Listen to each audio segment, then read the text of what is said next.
India's grand moment at BRICS summit expansion, Cohesion Global South Interests Finepoint PM Modi is all set to attend the 17th BRICS summit in Brazil's Rio de Janeiro from July 5 to 8. And this year's summit presents a rare moment, an opening that India is poised to seize.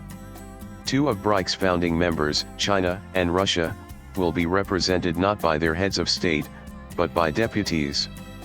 President Vladimir Putin, still under the shadow of an International Criminal Court (ICC) arrest warrant, is giving the summit a pass. Brazil, a signatory to the ICC, has not offered Russia the guarantees it sought for Putin's presence. China's President Xi Jinping, on the other hand, is skipping the summit for reasons far less convincing and far more telling. The Chinese leader will not be showing up this time around, making it the first such absence from BRICS in the last 12 years of his presidency. Reports say that it may be because Brazil has invited PM Modi of India for a state dinner following the summit, which means that the India-Brazil relationship will take center stage at this summit and Xi does not want to appear as a supporting actor. This Chinese decision has not been viewed well by the government of Brazil. They see it as a snub. Brazilian officials are said to be displeased by the move. One senior source in Brasilia told the SCMP that President Luiz Inácio Lula da Silva had traveled to Beijing in May as a gesture of goodwill and in expectation that the Chinese president would reciprocate by attending the Rio summit in person. It also does not help that China's official reasons simply do not add up. Beijing has cited scheduling concerns, and that it is busy preparing for the Shanghai Cooperation Organization summit, which is as late September.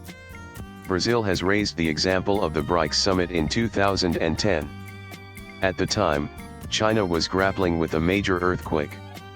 Still, its leader at the time, Hu Jintao, made sure to show up. An advisor to Lula said, Hu Jintao stayed only one day, but he came. Moreover, Chinese officials say that Xi and Lula have already met twice in under a year, so in-person engagement is not very necessary. Given that BRICS is now a 10-member group with new heavyweights like Saudi Arabia, UAE, and Iran, and it's high on demand for aspiring nations in the global south to join in, Beijing's official excuse for Xi's absence is somewhat weightless and flippant. Meanwhile, Beijing's snub has not changed Brasilia's plans one bit. President Lula has stuck to his decision to host PM Modi, and reports of a major defense pact between India and Brazil are also doing the rounds, with Brazil expressing interest in Indian defense systems like the Akash air defense missiles.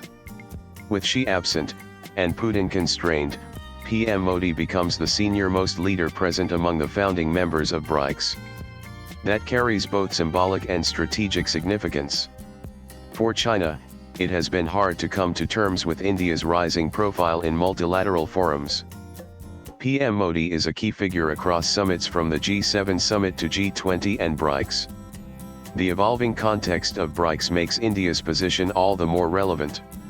Since 2023, the group has expanded to include energy and resource powerhouses like Saudi Arabia, UAE, and Iran. Despite Argentina's withdrawal under President Javier Milei, 13 more countries have joined as BRICS partners, from Indonesia and Nigeria to Cuba and Uzbekistan. BRICS today accounts for 39% of global GDP in PPP terms, 49.5% of the world's population, 26% of global trade, 44% of global oil production, 38% of natural gas, 78% of coal and 72% of rare earth mineral reserves. The geopolitical and economic heft is undeniable. What matters now is how effective the group can be and where it leads. BRICS is at a major crossroads with the entry of new members. India will play a substantial role in the integration of the new members, while also contributing to decisions on further expansion. It can push substantive change in the grouping's outlook, driving cohesion, and even helping it shed its anti-Western image and amplify its non-West focus instead, which has always been the way India has positioned itself at BRICS: non-West, not anti-West. India can take this opportunity to advance the interests of the global South, push trade in national currencies amid geopolitical uncertainties, and greater trade ties overall, navigating challenges like the tariff war waged by Trump and the rare earth crunch triggered by China. Moreover, India will be ensuring that counter-terrorism forms part of the agenda without double standards. China has long attempted to dominate forums like the SC, using its leverage to protect Pakistani interests, even at the cost of sincerity in counter-terrorism efforts. But BRICS is not SCO.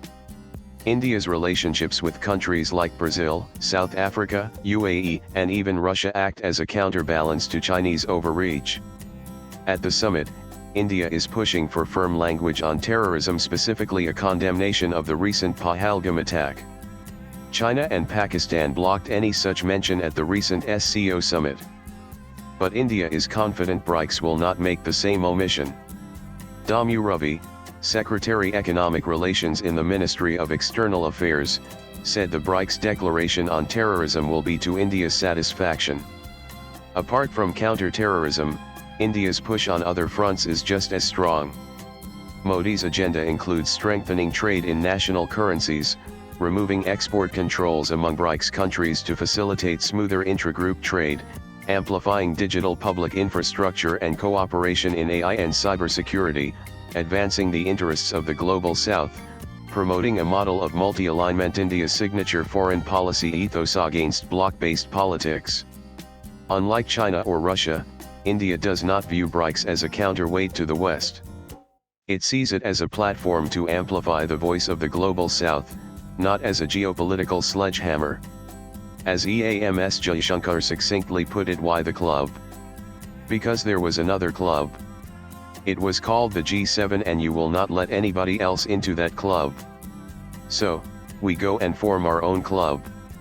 India's growing stature in BRICS comes not from aggressive ambition, but from strategic consistency. It has maintained strategic autonomy and multi-alignment amidst bloc politics, built credible partnerships across the West and non-West, and actively supported inclusive development and multilateral reform. Swipe left for next video. India's rejection of total de-dollarization, its resistance to rigid bloc politics, and its ability to be a bridge builder between the West and the non-West, are positions endorsed by many in the expanded BRICS family. Most new members and partners from Indonesia to Nigeria are not looking to pick sides in the new Cold War. They want voice, agency, and access, and India offers a template. As China turns increasingly insular and confrontational, and Russia remains constrained by war and sanctions, India stands out. It's the only BRICS country that is a founding member, but also a regular G7 invitee. India carves a space for rational Global South priorities, while pushing back against bloc-based power politics that often paralyze global reform. As India takes the reins, the spotlight is firmly on what the BRICS transforms into and what it achieves as a result. Latest blogs.